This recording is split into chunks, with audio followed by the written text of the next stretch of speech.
Bapak Ibu Saudara yang dikasihi di dalam nama Tuhan Yesus, tema renungan pada hari ini adalah saatnya menyembah dalam roh dan kebenaran.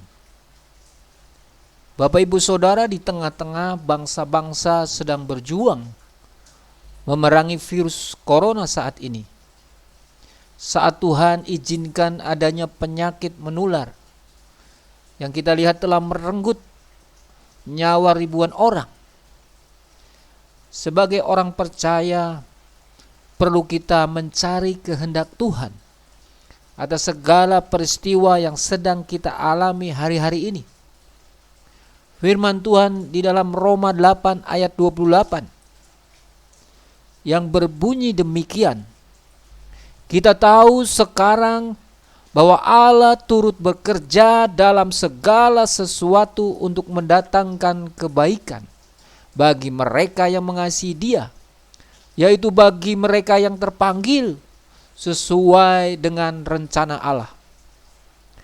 Saya percaya rancangan Allah adalah selalu mendatangkan damai sejahtera.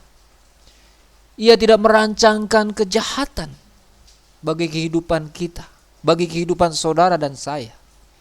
Sebab Dia adalah Allah yang kudus, Allah yang memiliki kasih begitu besar. Kalau wabah yang disebabkan virus corona ini terjadi, tentu atas seizin Tuhan dan dalam kendali Tuhan. Pertanyaannya adalah bagi kita semua sebagai orang-orang percaya, mengapa hal ini, peristiwa ini diizinkan Tuhan terjadi di tengah-tengah kehidupan manusia? Bapak, Ibu, Saudara, sebagai hamba Tuhan saya terus berdoa dan bergumul untuk mencari tahu kehendak Tuhan dalam perkara ini.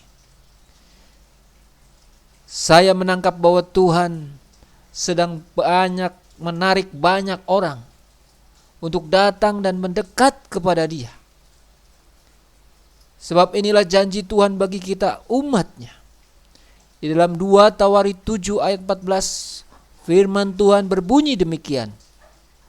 Dan umatku yang atasnya namaku disebut, merendahkan diri, berdoa dan mencari wajahku, lalu berbalik dari jalan-jalannya yang jahat, maka aku akan mendengar dari sorga dan mengampuni dosa mereka serta memulihkan negeri mereka. Bapak, Ibu, Saudara, mari saya ajak saudara membuka Alkitab saudara. Kita buka Injil Yohanes pasal yang keempat. Firman Tuhan berbunyi demikian. Injil Yohanes pasal keempat ayat yang ke-21 dan 24. Kata Yesus kepadanya, percayalah kepadaku hai perempuan, saatnya akan tiba bahwa kamu akan menyembah Bapa bukan di gunung ini dan bukan juga di Yerusalem. Ayat yang ke-24, Allah itu roh, dan barang siapa menyembah Dia harus menyembahnya dalam roh dan kebenaran. Bapak, Ibu, Saudara, perjumpaan Tuhan Yesus dengan perempuan Samaria di tempat menimba air 2000 tahun lalu adalah peristiwa yang sangat amat penting. Mengapa saya katakan sangat penting, saudara? Sebab dalam perjumpaan tersebut terjadi percakapan yang secara rohani memiliki makna yang sangat amat dalam dan sangat amat penting untuk kita renungkan bersama-sama. Bapak, Ibu, Saudara, kita ketahui bahwa di zaman itu orang-orang Samaria dilarang untuk beribadah di Yerusalem. Ketika Tuhan Yesus mendengar hal itu, kemudian Ia berkata kepada perempuan Samaria itu, percayalah kepadaku hai perempuan, saatnya akan tiba bahwa kamu akan menyembah Bapa bukan di gunung ini dan bukan juga di Yerusalem. Perkataan Tuhan Yesus dalam konteks apa yang terjadi saat ini, bila kita renungkan apa yang diperkatakan Tuhan Yesus 2000 tahun lalu, sedang digenapi, sedang terjadi, dan sedang dialami kita bersama. Merebaknya virus corona atau COVID-19 di hampir seluruh negara menyebabkan adanya kebijakan untuk membatasi pertemuan-pertemuan, termasuk ibadah di gereja atau tempat-tempat ibadah lainnya. Bapak Ibu Saudara, kebijakan ini membuat gereja mengalihkan ibadahnya dengan cara online atau live streaming melalui media sosial. Saya percaya Tuhan memiliki kuasa untuk melihat masa depan dan apa yang akan terjadi kelak. Oleh karena itu tepatlah apa yang dikatakan Tuhan Yesus, bahwa inilah saatnya Bapa sedang mencari penyembah-penyembah yang menyembah Dia dalam roh dan kebenaran. Lalu apa yang harus saudara lakukan agar dapat menyembah dalam roh dan kebenaran? Baiklah, saya ajak Bapak Ibu Saudara memperhatikan hal-hal sebagai berikut. Pertama, saudara harus memiliki pemahaman yang benar mengenai makna menyembah dalam roh dan kebenaran. Tanpa pengertian ini, saudara tidak akan memiliki dasar atau pedoman yang benar atau ukuran apakah saudara telah menyembah Dia di dalam roh dan kebenaran. Yang pertama, menyembah dalam roh memiliki makna bahwa Allah itu roh, maka Dia bisa ada di mana-mana saja. Dia berkuasa, ada dan dalam bentuk apapun, sesuai otoritas yang Dia miliki. Allah tidak bisa dibatasi oleh tempat. Allah tidak bisa dibatasi oleh waktu, sebab Dia adalah roh. Firman Tuhan di dalam Yesaya 66 ayat 1 berbunyi demikian. Beginilah firman Tuhan, langit adalah tataku dan bumi adalah tumpuan kakiku. Rumah apakah yang akan kamu dirikan bagiku? Dan tempat apakah yang akan menjadi perhentianku? Kemudian Yesus Kristus adalah pendamai bagi umat dengan Allah Bapa. Ketika Dia disalib, tirai bait suci terbelah dua. Tidak ada lagi penyekat antara ruang maha suci dengan ruang suci. Setiap orang percaya adalah imamat rajani yang ditebus oleh darah anak domba. Oleh sebab itu, setiap orang percaya memiliki kesempatan untuk menyembah Dia tanpa dibatasi oleh status, latar belakang seseorang. Di hadapan Allah, semua orang sama dan tidak dibeda-bedakan. Di hadapan Allah, semua orang adalah setara, dan yang membedakan adalah iman dan perbuatannya. Makna menyembah di dalam roh adalah bahwa untuk menyembah dalam roh, maka setiap orang harus dilahirkan kembali. Dalam Yohanes pasal 3 ayat 3, Yesus menjawab katanya, Aku berkata kepadamu, sesungguhnya jika seorang tidak dilahirkan kembali, ia tidak dapat melihat kerajaan Allah. Bapak Ibu Saudara, proses kelahiran kembali ini yang dikerjakan oleh Roh Kudus diperlukan supaya setiap orang yang percaya memiliki hati dan roh yang baru. Sehingga dengan roh yang baru ini setiap orang percaya dimungkinkan untuk berhubungan dengan Allah, pencipta dan penebusnya, dan hidup dalam kuasa dan kekudusan Tuhannya. Di dalam Yehezkiel 36 ayat 26 firman Tuhan berbunyi demikian.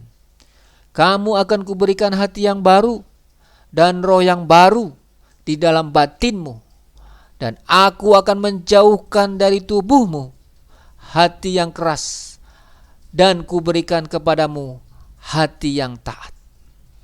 Bapak Ibu Saudara, penyembahan di dalam roh tidak didasarkan perasaan, tidak didasarkan pengetahuan dan hikmat manusia saja, tetapi dilakukan oleh karya Roh Kudus yang telah dicurahkan dalam hidup setiap orang percaya. Roh Kudus akan menyertai, Roh Kudus akan mengajar, Roh Kudus akan menuntun setiap orang percaya, sehingga orang percaya dapat menjadi penyembah-penyembah yang benar, yang menyembah Allah dalam roh dan kebenaran. Firman Tuhan di dalam Roma 8 ayat 26 berbunyi demikian. Demikian juga roh membantu kita dalam kelemahan kita, sebab kita tidak tahu bagaimana sebenarnya harus berdoa. Tetapi roh sendiri berdoa untuk kita kepada Allah dengan keluhan-keluhan yang tidak terucapkan. Kemudian yang kedua, makna menyembah dalam kebenaran adalah bahwa setiap orang percaya harus menyembah Tuhan penciptanya di dalam kebenaran. Hanya orang-orang yang benar yang dapat menyembah Allah di dalam kebenaran. Hidup dalam pertobatan dan kekudusan dengan hidup seperti Tuhan Yesus menjadi kriteria bagi seorang penyembah-penyembah. Firman Tuhan dalam Roma pasal 3 ayat 10 berbunyi demikian. Seperti ada tertulis, tidak ada yang benar, seorang pun tidak. Jika demikian, lalu bagaimana agar kita bisa hidup benar di hadapan Allah? Bagaimana kita bisa terlihat benar di hadapan Allah? Saudara, kabar baiknya, puji nama Tuhan.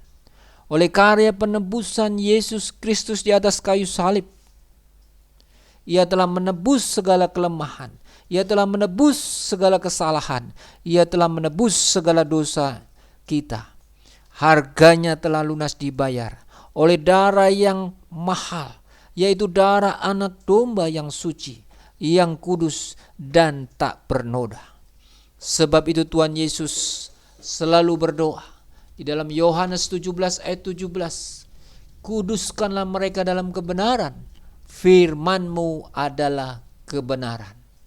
Bapak Ibu Saudara, saya percaya melalui karya Roh Kudus setiap orang percaya dimampukan dan didorong untuk hidup dalam nilai-nilai kebenaran firman Tuhan yang tercermin di dalam kehidupan Kristus.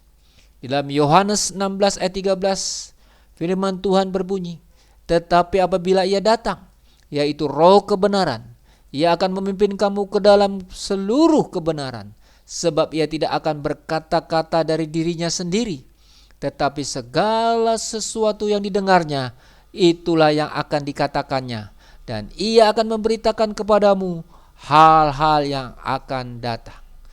Jadi Bapak Ibu Saudara, dengan firman dan doa, orang percaya menerima kekudusan Allah.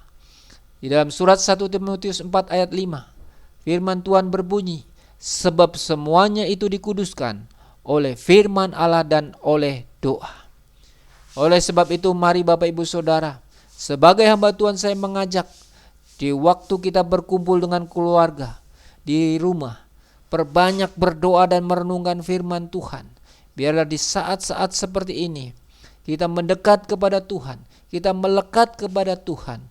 Gunakan waktu sebaik-baiknya untuk berdoa, untuk merenungkan firman Tuhan. Siapkan diri saudara, sebab Tuhan sedang bekerja melalui rohnya. Dia sudah sedang mencurahkan rohnya untuk mencari penyembah-penyembah yang menyembah Dia di dalam roh dan kebenaran, sehingga kita memperoleh pengenalan akan Tuhan secara benar. Haleluya. Amin.